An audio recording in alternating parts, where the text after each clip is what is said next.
दोस्तों, supreme court ने recent time में कई जजमेंट्स दिए रिगार्डिंग जो एडॉक एम्प्लॉयज़ है, कॉन्ट्रैक्ट बेस पे या संविदा कर्मी है, उनके नियमितीकरण को लेकर, उनके रेगुलाइजेशन को लेकर कई जजमेंट्स दिए हैं। जैसे कि Jaggo versus union of India है, देन आपका श्रीफल वर्सेस नगर निगम गाजियाबाद है। इन जजमेंट्स में जो कंट्रोवर्सी कवर की गई है, या फिर हम कहें कि जो कोर्ट ने ऑब्जर्वेशन दी है, वो इस प्रकार दी है कि ये जो एम्प्लॉयज़ थे जो कॉन्ट्रैक्ट बेस पे काम कर रहे थे, वो काफ़ी समय से सरकार के साथ या सरकारी डिपार्टमेंट में काम कर रहे थे। साथ ही उनका काम 12 था, पीरियड नेचर का काम था। कोर्ट का ऑब्जर्वेशन यह है कि जब सरकार में इस तरह का काम पूरे साल रहता है, ऐसे लोगों की पूरे साल ज़रूरत होती है, तो फिर सरकार इन कर्मचारियों को स्थायी क्यों नहीं करती। सुप्रीम कोर्ट का ये मानना है कि इस तरह की जो प्रैक्टिस है वो लेबर एक्सप्लॉयटेशन और एक तरह का डिस्क्रिमिनेशन है।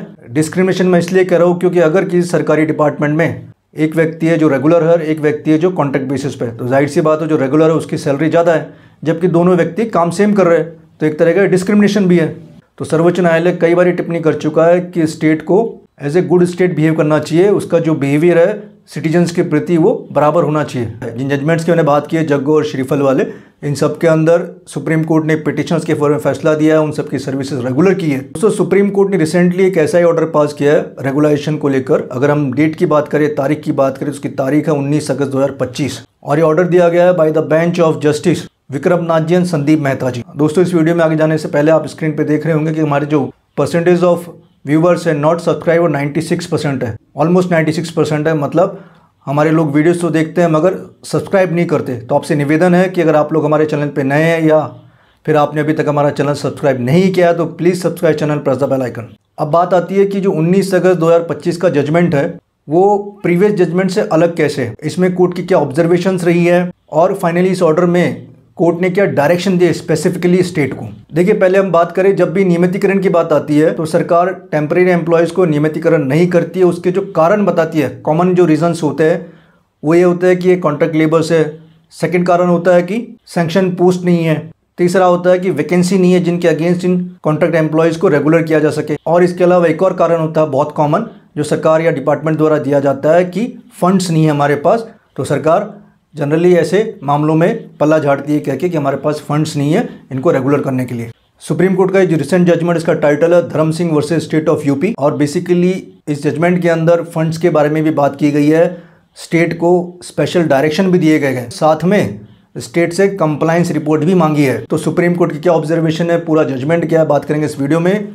एक बार फिर आपसे निवेदन, अगर आप लोग हमारे चैनल पे नए हैं तो please subscribe channel, press the bell icon. देखिए दोस्तों, जजमेंट का जो पहला पैराग्राफ है उसमें कोर्ट की ऑब्जर्वेशन क्या है। The controversy before us is not about rewarding irregular employment, it is about whether years of ad hoc engagement defended by shifting excuses and pleas of financial strain can be use to deny the rights of those who have kept public institution running. मतलब department जो excuse देता आ रहा है कि हमारे पास financial capacity नहीं है, फाइनेंशियल कंस्ट्रेंट्स है। तो सुप्रीम कोर्ट ने टिप्पणी की है शुरुआत में ही कि फाइनेंशियल कंस्ट्रेंट के नाम क्या कर्मचारियों को उनके बेसिक राइट्स देने से मना किया जा सकता है, क्योंकि वो लंबे समय से काम कर रहे हैं, एक ही तरह का काम कर रहे हैं और वो they are entitle for regularisation. तो कोर्ट ने जजमेंट की शुरुआत में ये क्वेश्चन रेज किया। देखिए, सुप्रीम कोर्ट के फाइनल डायरेक्शंस पे पहुंचने से पहले हम इस केस की एक बार पृष्ठभूमि देख लेते हैं कि ये केस सुप्रीम कोर्ट में आया किस तरह से। देखिए, इस ऑर्डर को हम देखते हैं तो मालूम चलता है कि Allahabad high court dB bench ने 2017 में पिटीशन खारिज की थी। और अगर हम कारण देखते हैं कि हाई कोर्ट ने पिटीशन खारिज क्यों की थी, तो उसमें कारण थे, बेसिकली पहला कारण था कि जो एम्प्लॉयज़ थे ये डेली वेजेस पे थे। सेकेंड कारण ये था UP higher education service commission में रेगुलर करने का कोई रूल्स ही नहीं है। तीसरा कारण एक और हाईकोर्ट ने दिया है कि कोई भी वैकेंसी अभी एग्जिस्ट नहीं करती है जिनके अगेंस्ट इन कर्मचारियों को रेगुलर किया जा सके। अब अगर पिटिशनर का केस देखिए तो हमें मालूम चलता है कि इसमें 5-6 पिटिशनर्स थे। बिटवीन 1989 और 1992 में ये लोग कमीशन के साथ जुड़े थे, जिनमें से कुछ एज ए पियोन जुड़े थे और कुछ एज ए ड्राइवर जुड़े थे। शुरुआत में डेली वेजेस पे थे। अप्रैल 97 से कमीशन ने इनको एक मंथली अमाउंट देना शुरू कर दिया। अच्छा, इन लोगों की ज़रूरत कैसे पड़ी, तो आपको बता दें कि कमीशन ने high education service commission act बनाया 1980 के अंदर, जिसके तहत पूरे यूपी स्टेट में टीचर्स की भर्ती की जानी थी। टीचर भर्ती का मतलब बहुत सारी वैकेंसीज, तो बहुत सारी एप्लीकेशंस भी लगेगी।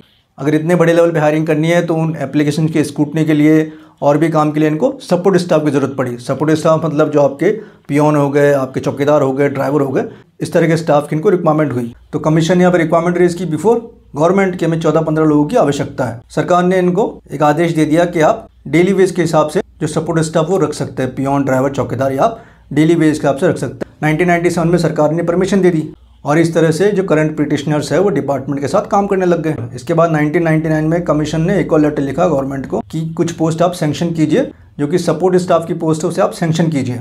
लेकिन वो जो प्रपोजल था वो गवर्नमेंट ने, सरकार ने डिक्लाइन कर दिया और कारण ये बताया कि ड्यू टू फाइनेंशियल कंस्ट्रेंट्स हम पोस्ट क्रिएट नहीं कर सकते। और गवर्नमेंट की इसी ऑर्डर को सन 2000 में पिटिशनर्स ने चैलेंज किया बिफोर हाई कोर्ट। 2002 के अंदर हाई कोर्ट ने डायरेक्शन दिए कमीशन को कि वापस फ्रेश रिकमेंडेशन सरकार को भेजी जाए। कमीशन ने वापस भेजी, लेकिन सरकार ने वापस रिकमेंडेशन को डिक्लाइन कर दिया। अगेन कारण ये बताया कि फाइनेंशियल कांस्टेंट, और सेकंड ग्राउंड ये आ गया कि there is ban on creation of new post. एक नया कारण उन्होंने साथ में जोड़ दिया। तो फाइनली 2009 के अंदर पिटिशन खारिज हो गई। इसके बाद वो डीबी में आए, डीबी के अंदर भी पिटिशन खारिज हो गई। डीबी में जो पिटिशन खारिज, इसमें कारण ये बताया गया कि there is no rules for regulation in commission. Second, there is no vacant post available जिनके अगेंस्ट इन एम्प्लॉयज़ को रेगुलर किया जा सके, तो कोई ऐसी वैकेंसी भी अवेलेबल नहीं है।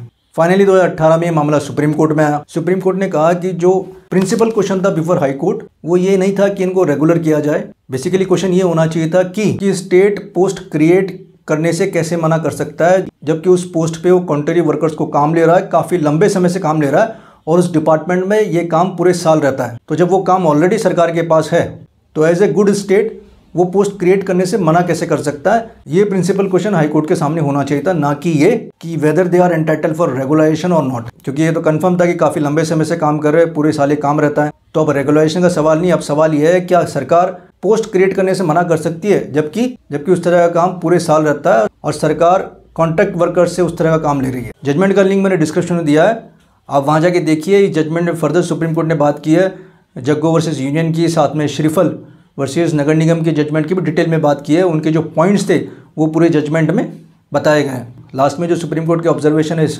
जजमेंट के अंदर वो इस प्रकार है कि ये जो एम्प्लॉयज़ है वो काफ़ी लंबे समय से सरकार के साथ काम कर रहे हैं, एक ही नेचर का काम कर रहे हैं, तो गवर्नमेंट को एक्सक्यूज़ देके उनकी जो बेसिक राइट्स है, जो बेनिफिट्स जो उनको मिलने चाहिए उसको देने से मना नहीं कर सकता। सुप्रीम कोर्ट ने इस अपील को अलाउ कर दिया, साथ में स्टेट को डायरेक्शन भी दिए। डायरेक्शन अगर देखें तो डायरेक्शन इस प्रकार है, पहला डायरेक्शन दिया है कि इनकी सर्विस रेगुलर की जाए, साथ में सुपर न्यूमनरी पोस्ट भी क्रिएट की जाए। जैसे सरकार बोलती है ना कि सैंक्शन पोस्ट नहीं है, तो सुप्रीम कोर्ट ने कहा कोई बात नहीं, आप सुपर न्यूमनरी पोस्ट क्रिएट कीजिए, एक पैरेलल पोस्ट क्रिएट कीजिए। तो ये बड़ा इंपॉर्टेंट डायरेक्शन दिया है, क्योंकि जो प्रीवियस जजमेंट थे उसमें सिर्फ रेगुलेशन डायरेक्शन दिया गया था, लेकिन इसमें स्पेसिफिकली कोर्ट ने कह दिया कि आप पोस्ट क्रिएट कीजिए। तो जो अरियर्स वो भी दिए जाए। ये भी डायरेक्शन दी कि अगर किसी एम्प्लॉय की डेथ हो चुकी है या फिर रिटायर हो चुका है तो उन्हें भी बेनिफिट मिलने चाहिए। और साथ में जो लास्ट डायरेक्शन दिया सुप्रीम कोर्ट ने, स्टेट को साफ साफ कहा है कि इसकी कंप्लायंस रिपोर्ट आप 4 महीने में सबमिट करें।